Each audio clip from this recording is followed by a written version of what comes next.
لما مراتك تقول لك انا حاسه انك مش مهتم بيا او انت بطلت تحبني، مش صح انك تحاول تحسسها ان هي مقفوره وانها نكره للجميل وتتخانق معاها وانت بتفكرها قد ايه انت بتتعب علشانها، وتفكرها بالهديه اللي انت جبتها لها من شهرين و17 يوم، وتفكرها باليوم اللي انت اخدتها فيه للدكتور، وهكذا. كلامها مش معناها ان هي نكره لكل حاجه كويسه انت بتعملها، هي في الغالب عندها احتياج مهم ومش مشبع بالنسبه لها، وهي عبرت عن ده بالشكل الغلس اللي انت سمعته.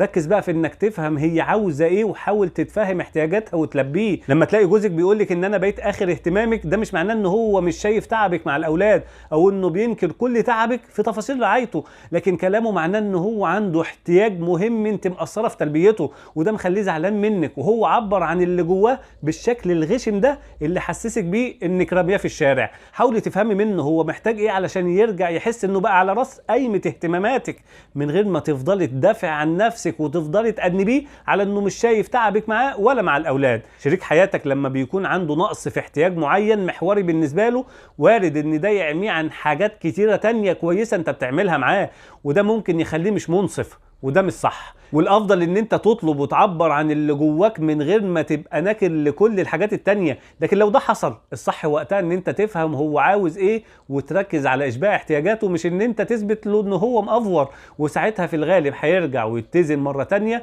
ويخرج بره دايرة المبالغة اللي كان عايش فيها. لكن الاستمرار في سكة الدفاع عن النفس بيأزم الموقف وبيحسس الطرف التاني انك عمرك ما هتفهم هو عاوز يقولك ايه.